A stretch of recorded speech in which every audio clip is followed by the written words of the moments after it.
All right, today, no meme, Kalamazzi's tummy hurts, so he's not going to be here with us after yesterday's Taco Bell exploits. So today, during the Race to World First recap, we're going to talk about Queen Ansurek, whether or not this boss is doable, and the nerfs that have landed on it, and the state of the Race to World First right now, which is potentially nearing its last day. I think it's... Yeah. What do you think the chances are it dies tomorrow? Um, For Team Liquid, I think the chances for Echo that it dies in the next 24 hours are maybe 2%, maybe 3%. I'm giving it like a 60% chance. You think so? Okay, so you think it's very... I- do you agree with me that it's like 2 or 3% that Echo would kill in the next 24 hours? I don't think... Okay, so I think that, like, a Liquid victory could happen if they kill it yeah. tomorrow, during their tomorrow.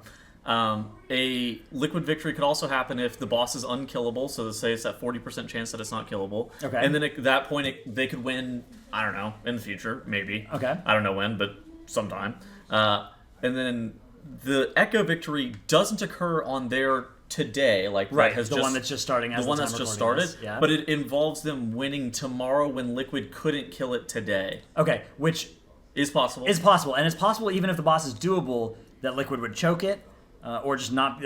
or it's a 2-day process that Echo can do miraculously in 1 day, plus the day that they're behind. So Liquid basically has had, on Ansurek, 1 day ahead of Echo in terms of how they're progging the boss.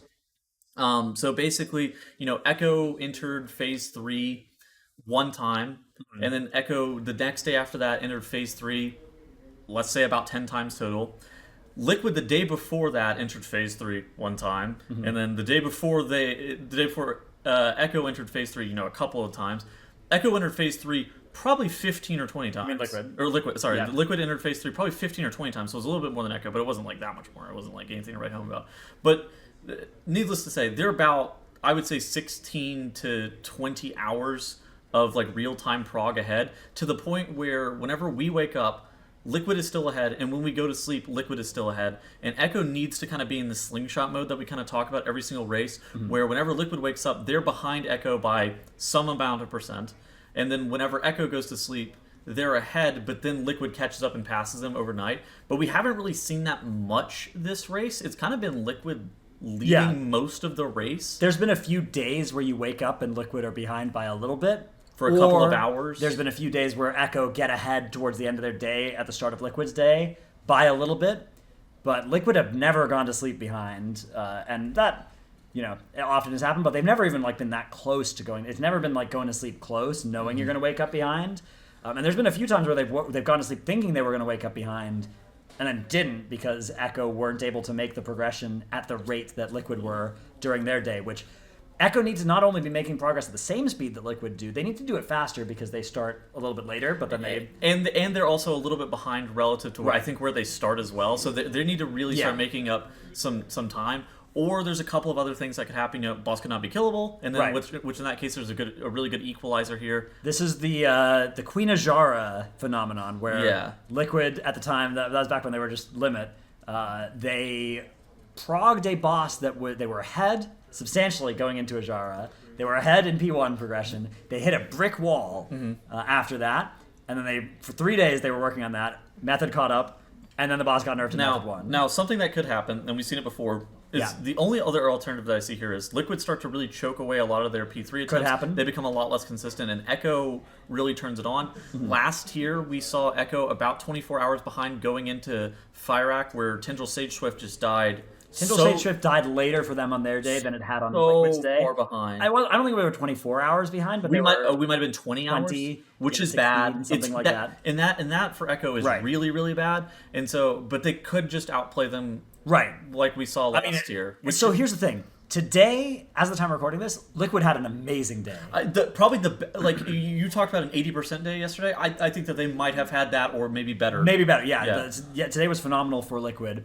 So Echo would have to do better than that to kill the boss. Right, 2 or 3% for Echo. If they played really, really well, I think they could maybe get the boss done. But it would require, the best Echo have ever played. Yeah.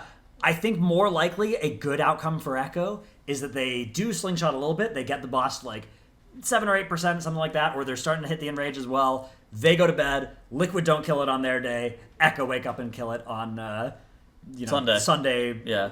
local time for them. Yeah, Sunday, which I think is completely possible. So let's just kind of talk about the natural progression of this fight that we've seen so far. Mostly going to talk about it from a Liquid POV, but just know that Echo had, I would say, slightly similar progression. Maybe they're a little. I can actually show both. Watch this. Oh, okay. So this is we can get both on screen. Maybe if I control.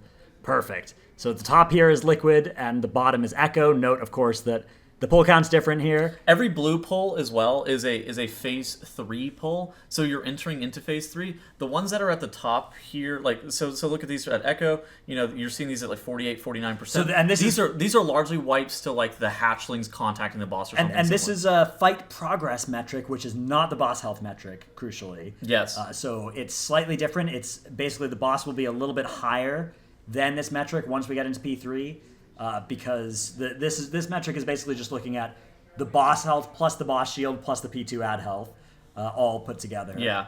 So if you're in P3, you're going to be lower on that metric than you are on actual boss health. So let's kind of talk about what we've seen so far. So basically, we knew that there was going to be an Enrage. We actually thought that the Enrage was going to end up being a 6 Acolyte set, but actually, funnily enough, the Enrage is another ring that's cast by the boss. Mark me down as never thinking there were 6 Acolytes because it looks stupid when you wipe with 6 Acolytes. You just explode, and I thought Blizzard would want a cinematic ending like with the Nova coming in. But some foolish people may have thought there were going to be 6 Acolytes. Anyways, it's one of those things that, and then there was actually so I woke up this morning and I got pinged in a Discord that I'm in. They were like, yo, they hotfixed something on Queen Ansurek. They changed the Enrage timer cast from a 10-second cast that it is on heroic and normal difficulty to a 15-second cast on mythic only, and I was like, that's kind of weird. And so then I started looking at like really long pulls on Warcraft logs, and I saw what the sequencing of the last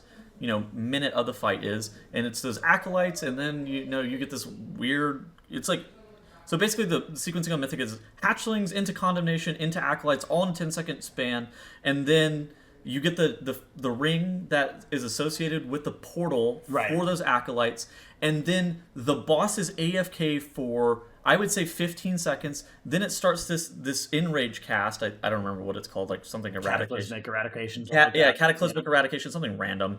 And then it summons another ring, but you don't have a portal for it. Yeah. So it ends up contacting the essences, and it wipes your raid. Yeah. And so that's, I would say, 30 seconds-ish after the ring that's associated with the set of 5 acolytes. Right. And so the Enrage that we saw for Liquid was about the 10-10 mark. I think it was like 10:07. Yeah. But for all intents and purposes, we'll just round up and say 10-10. Yeah. Now, we've seen to the end of the fight, but Liquid had the boss very high HP, and it was 15.5%. And so you just look at that, and you are like, oh my god, is this boss killable? Because that health is high. If it's 7%, okay, I can see how we can get 7%. If it's 10%, all right, maybe. 15%, and you're really starting to question how doable is this boss realistically? So we talked to Max at the end of the day about this, and his perspective is basically we should always look at as the raid leader of a team, you never want to think about a boss as not doable. You always want to think about how you can do it. We're casters. So, here's the 15% breakdown that he gave. It was like, okay, we needed 15% more of this boss. Yes. We had 3 DPS die with Spy Masters and Lust. That was a lot of damage that they lost. So those 3, that's maybe 3 or 4%. I would give that about 3 or 4%. That's what he said. Yeah. Then we also had, in later pulls, we came out of P1 with the boss's health 3% lower than we did on that pull. So that's another 3%. So yeah, they started actually optimizing boss damage coming out of the. So now we're down to like 8 or 9% on the boss's health that we need to come up with the rest of. Now there are other optimizations he said that they came up with and didn't do in the last hour of the night because they didn't want to show them before the end of the night. Okay. So those, I assume that's based on who's picking up which essences when, where they're moving them to gain more boss damage. So now we're talking about maybe bringing it down to like 6%. I think that last 6% is going to be tough. The last 6% is really tough. I do think that their boss positioning in the last phase. I think it can be a lot better. And also... So there's a couple of things. Lust timing and boss positioning relative to optimizing for single target are definitely 2 places that I can see them gaining a lot of damage. Is it 6%? Well, you also have to remember they wiped at the start of the Enrage cast rather than the end of the Enrage cast. That's a good point. The Nova comes in. If you can drop all 12 of the essences on the inner ring, you're going to get a little bit of extra time there. You'll get 5 or 6 seconds. Yeah, you can maybe pop some immunes at the end as well. So does that all add up to 6% along with optimizing everything? My guess is yes. I think it is possible. I think this boss can die tomorrow with all of that going right. So I had a friend DM me, and they go, "Is this boss killable before reset?" And I'm sitting there thinking about it, and I was like, "I think the answer is yes. If you give them until reset, we could rack up another 300 pulls until reset. Like if you made it a turn-based game where robots could play, and they just every second was paused, and you had a minute to think about what you were going to do each second with your global and where you were going to move." The boss could be killable by quite a bit, I think. Yeah, and I do think that like if you gave these raiders enough time, there's a couple different outcomes. First off, it's not killable the way that they're trying this boss right now, and they're going to have to drop from 4 healers to 3 healers. That's the nuclear option because that does come up with enough DPS almost for sure if it works. But... So that option will give you about 5% boss damage ish. Yeah. Because your average raider is going to end up being about around 7-ish%. We'll subtract some from the healer to DPS conversion. The holy paladin bar you're dropping, and they're not doing that much damage. Exactly. So we'll say you're gaining about 5% damage to the boss, which would kill the boss. Yep. Now the downside is that you have to completely reprog the fight, and that would be terrible. Yeah. But I think it's doable with 4 healers. I just don't feel great about it, and I'm not certain. And that's the issue: is that the damage check is so tight that I'm not certain about it. So that brings us to the question of boss nerfs. Do you think that the boss needs to get nerfed here? What if you were John Blizzard? What would you be doing? Do I think the boss needs to get nerfed? Yeah. Yes, I think the boss needs to get nerfed. Now, does it need to get nerfed today? Okay. That's what I like. What would you do in terms of nerfing it before a world first kill is claimed? Would you do anything? Intuitively, I probably if I was Blizzard, I probably would have shipped a bigger HP nerf today, prior to this. They didn't nerf the HP on this boss. Okay, they added 5 seconds to the Enrage. Add 5 more. Add 5 more to it. Yeah. Yeah. That's kind of one of the ways the Razagath got nerfed was basically they made the P3 Enrage way longer, and that if you give it was by a minute, not by 5 seconds. Yeah, if you give it 5 more seconds, I don't think we're still all the way there, but we're getting closer to the point where I'm like, oh, this is probably doable. Okay. I don't think that I would have shipped a boss with this kind of damage check if I knew the exact outcome. Right. The problem is that you don't know when you ship. They don't know precisely. So I've watched hundreds of pulls of this boss. Would I ship a nerf now? I think the answer is no, because they're in a dilemma where if they ship a nerf and somebody one-shots it after the nerf, that is catastrophic. Nightmare situation. Yeah. I hate it. I don't think you ship a nerf, but I also hate it because if the boss is unkillable, you look like a fucking idiot, right? Yeah. That is the problem that we're facing here. I think that you also don't nerf the boss at this point. There's also only 2. Okay, there's 3 guilds on this boss. There's 4 now. Okay, there's 4 guilds on this boss, and if you don't have to nerf it. Now, it doesn't look good if you have guilds basically pulling it. Basically bashing their heads into a wall of a boss that isn't going to die until reset. That's bad. On the other hand, even if this boss can't really die until reset, Liquid and Echo are going to make it look close. Dude, the next couple days of watching them back-to-back on it might be really good television. It might get a lot of eyes on World of Warcraft, even if it's not actually killable, or if it's only killable on a 1 in 1,000 pull.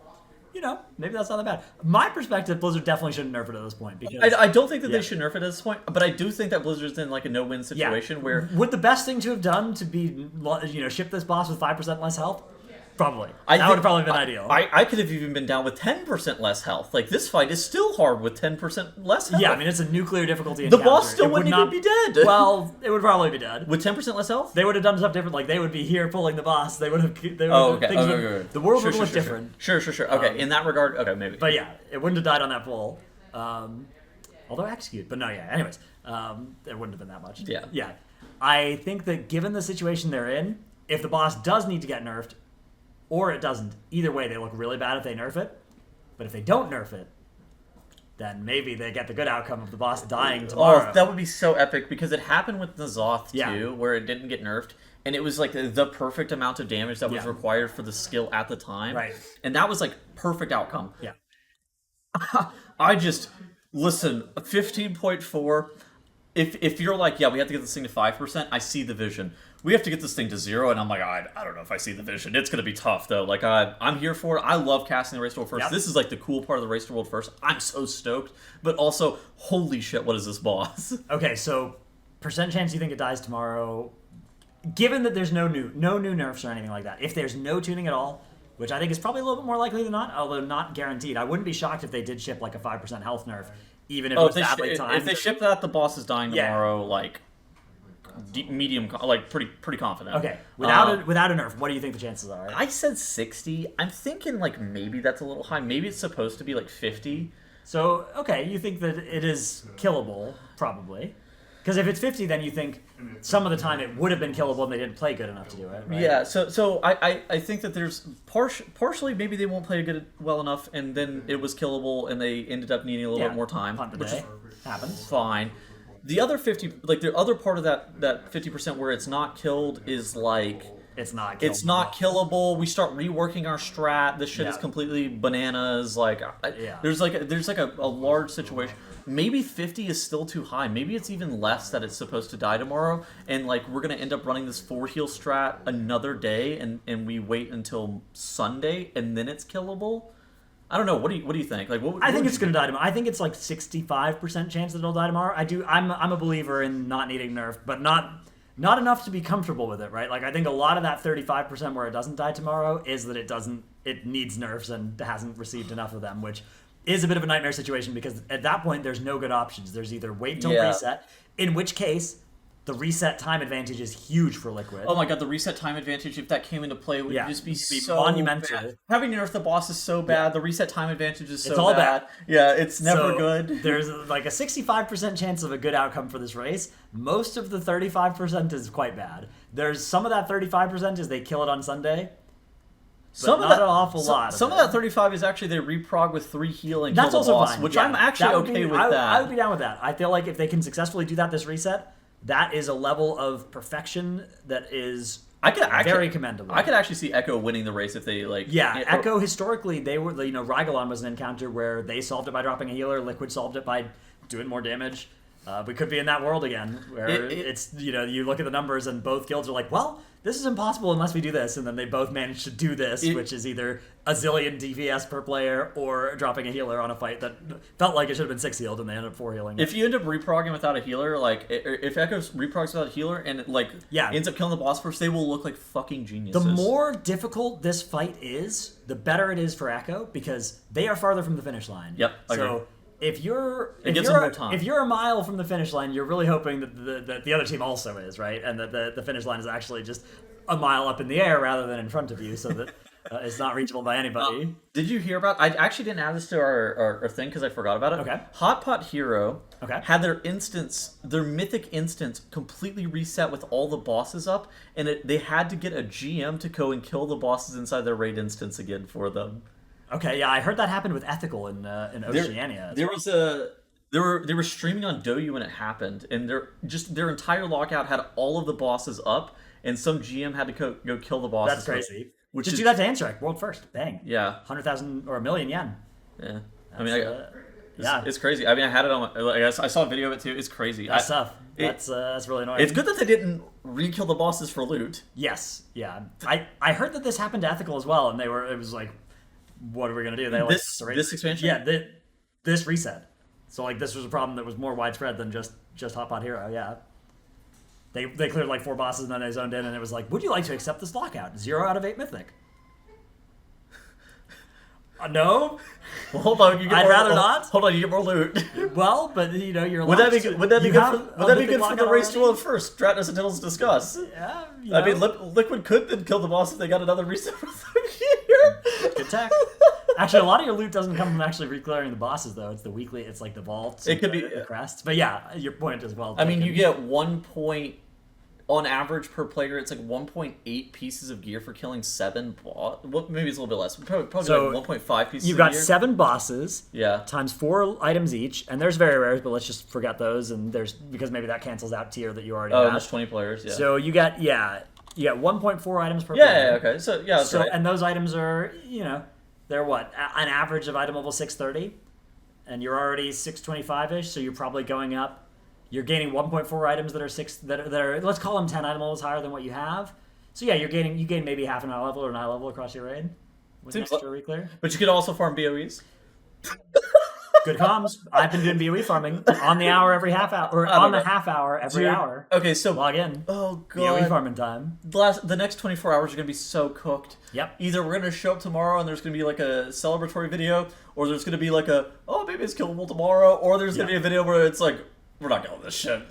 Yeah, dude, the nerf watch video where dude, I wonder what you do if you decide it's not killable. If you just like have everybody sleep and like stay in bed and resting, and then have an alarm ready to ring when the nerf comes in. Listen, I'm not even raiding, and this is like stressful for me to like watch because, dude, if Blizzard, oh man, the race roll first is so cool, and if the boss isn't killable, I'll be so sad. Yeah, they're. I imagine that you're sweating, Liquid are sweating. But the person sweating the most is John Blizzard. That is there because I bet they don't know for sure how this is going to go over the next 24 hours. They gave it 5 more seconds, and they go, "I hope that's enough." Yeah. So you don't give those 5 seconds if you're not a little worried. If you've not got a little thing in the back of your mind that's like, ooh, this could. Would they have given them 10 if they? Yeah, but if you give it too much, then it just looks silly. The boss is literally just target dummying there. That's not good either. So Rygolon was AFK for 30 seconds. But it was an epic cast, and it was there from the start. If this was hotfixed in, it would be a scandal if it was more than 5 seconds. You know, I'm saying. Well, it was already 10, and then it got hotfixed to 15. Yeah, but so if it was 10 that got hotfixed to like 40 or something like that, everybody would be like, "This is stupid." There was also some server-side script stuff that's undetectable via data mining that they changed with that cast, but nobody really knows what it was. All right, well, I don't know. Could be almost anything. Who knows? Anyways, that is the end of our recap for today. Join us tomorrow when who knows what kind of video we will be making. It could genuinely. There's so many different ways this could go. I have no idea, dude. When are we going home? Here's what I'm going home within 12 hours of this boss dying. I'm purchasing a flight, a little $100 flight back up home, and I'm out of here. Get me out of here. All right. All right. We're getting out of here. Free me. Goodbye. Goodbye.